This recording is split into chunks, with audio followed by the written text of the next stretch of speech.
kami dari mahasiswa Universitas Pelita Harapan, Program Studi Pendidikan Bahasa Indonesia. Saya Jesse Emanuela Polak dan rekan saya Sini Angelina. Dan saya Yohana Nenggolan. Pada video ini kami akan menjelaskan tentang struktur dramatik beserta dengan contohnya. Selamat menonton! Pada video kali ini kita akan sama-sama melihat dan juga menonton pengertian daripada struktur dramatik. Kemudian kita juga akan melihat apa saja sih isi daripada struktur dramatik tersebut. Kita juga akan melihat struktur drama pada drama klasik, dan juga kita akan sama-sama menonton bagaimana pendramaan secara struktur dramatik itu dilakukan. Ke dalam pengertian struktur dramatik. Struktur dramatik dalam sebuah pertunjukan drama ataupun naskah drama seringkali tidak diperhatikan.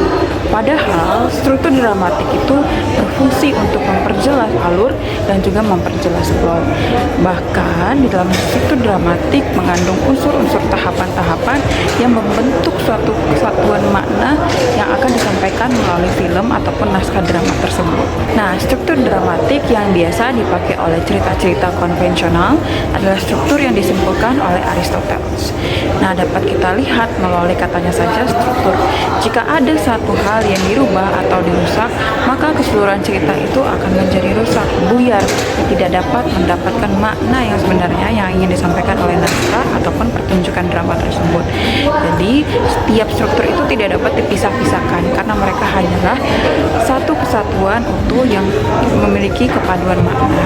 Struktur dramatik berdasarkan simpulan dari Aristoteles terdiri dari yang pertama adalah eksposisi, kedua komplikasi, ketiga adalah klimaks, yang keempat resolusi, dan yang terakhir adalah konklusi. Kita masuk ke dalam struktur yang pertama, yakni eksposisi.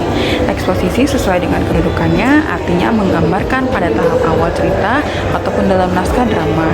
Tujuannya adalah memberikan pemahaman kepada pembaca akan cerita-cerita atau peristiwa-peristiwa yang akan terjadi dalam cerita tersebut.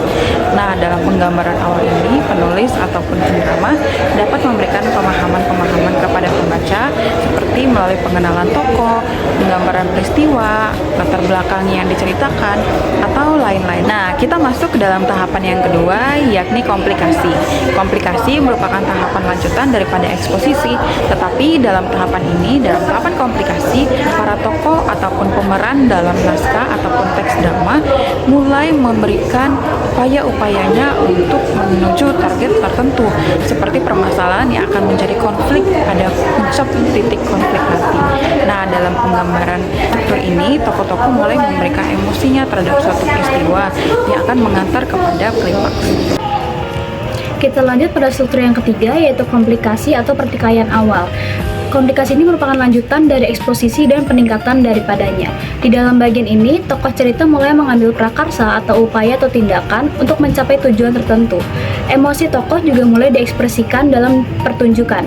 Akan tetapi, emosi yang ditunjukkan dan hasil dari prakarsa itu tidak pasti. Pembaca atau penonton akan dibuat penasaran dengan kelanjutannya.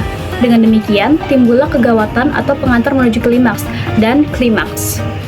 Kita masuk ke struktur yang keempat, yaitu resolusi atau konflik yang mereda. Resolusi menyusul klimaks. Dalam bagian ini, semua masalah yang ditimbulkan oleh prakarsa tokoh ada di sana. Resolusi juga disebut pemecahan problem. Resolusi akan terjadi peluraian masalah. Dari sini, drama sudah dapat diketahui endingnya, akhirnya kemana dan apa yang hendak disampaikan dalam permainan drama. Resolusi sebaiknya tidak menimbulkan banyak pertanyaan yang janggal. Oleh karena itu, logika perlu selalu ditimbulkan dalam pemecahan masalah. Resolusi drama kadang-kadang terdapat hal yang janggal. Ada pula resolusi yang tidak sesuai dengan harapan penonton. Hal demikian dapat terjadi karena penonton sering memiliki imajinasi tersendiri. Dalam drama ada sekat-sekat dan ruang khas yang memungkinkan penonton untuk masuk, entah spontan atau dengan pemikiran. Penonton sering hanyut ke dalam drama. Akibatnya, mereka ada yang menginginkan resolusi tertentu. Struktur yang terakhir adalah konklusi atau penutup.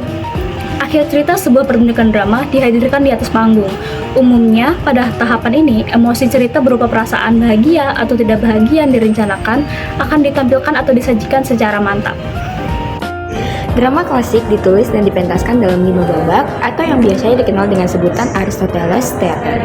Babak pertama yang merupakan babak pengenalan tempat, waktu, dan para pemeran sekaligus memperkenalkan situasi awal dan masalah yang akan dijadikan sebagai titik awal konflik-konflik yang akan muncul pada babak berikutnya nanti.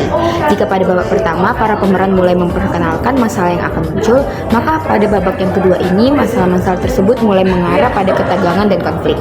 Beberapa ciri pada babak kedua ini adalah konflik yang mulai teridentifikasi, terjadi pemadatan alur cerita, perlibatan para tokoh atau pemeran. Babak ketiga, cirinya terjadi ketegangan dan konfliknya memuncak. Pada babak keempat, pada babak ini ketika para penonton merasa konflik akan segera berakhir, ternyata muncul kembali ketegangan atau masalah baru yang masih harus dipecahkan. Dan babak kelima adalah bagian pemecahan masalah yang terjadi peluraian dari permasalahan yang ada. Dalam babak ini akan mengetahui ending dari drama tersebut. Besok presentasi drama kita dinilai langsung oleh guru. Makanya Kak, aku tuh nggak mau ada kesalahan sedikit pun. Ya udah sih, santai aja, kan kita udah latihan 2 kali. Latihan 2 kali tuh nggak cukup kalau lu aneh hafal. Cukup kok, aku hafal sebagian besar. Oke. Gimana kalau kita mulai dari adegan ketiga aja? Boleh. Udah. Ya ampun, kamu lupa lagi. Aku cuma salah 1 kalimat doang. 1 kalimat itu kesalahan bisa mengubah semuanya, merusak semuanya. Ya udah sih, kamu gak usah berlebihan. Berlebihan. Aku yang nyusun semuanya, bagi perang, atau latihan. Kamu datang lupa dialog, enak banget bilang santai-santai. Aku juga punya kegiatan lainnya. Semua orang gak hidupnya itu cuma untuk nilai, tahu gak sih? Oke, cukup. Kita bisa selesaikan ini baik-baik kok. Gak usah sampai kayak gini. Aku capek Kak, aku tuh merasa berjuang sendiri. Kamu pikir aku gak peduli? Aku ikut kelompok ini karena aku ingin kamu berhasil. Tapi setiap kali aku salah, kamu langsung menyalahkan aku. Karena kita itu udah gak ada waktu lagi. Tapi marah gak akan membuat aku lebih cepat hafal. Oke, dengar baik-baik. Cindy, nilai itu memang penting. Tapi yang lebih penting itu adalah cara kita memperlakukan satu sama lain.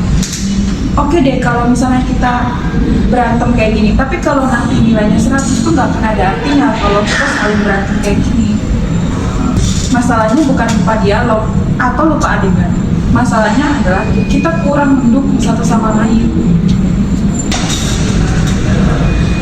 Maaf ya semua, aku tadi memang kurang serius. Tapi mulai sekarang aku akan fokus. Kita mulai dari awal lagi ya. Aku janji gak akan main-main lagi. Aku juga minta maaf ya Yo. Aku terlalu keras tadi. Aku tuh cuma takut kita gagal. Takut itu aja. Tapi kita hadapi bersama-sama kok. Satu tim. Untuk satu tim. Yeay. Oke. Sekarang kita mulai lagi dari adegannya. Sekarang kita harus dengan percaya diri bukan dengan emosi. Oke guys. Jadi drama yang sudah kita tonton tadi adalah contoh drama klasik. Drama tersebut dimulai dari pengenalan, konflik, klimaks, dan resolusi. Semua tahapan yang terjadi dalam drama terstruktur dari awal sampai akhirnya.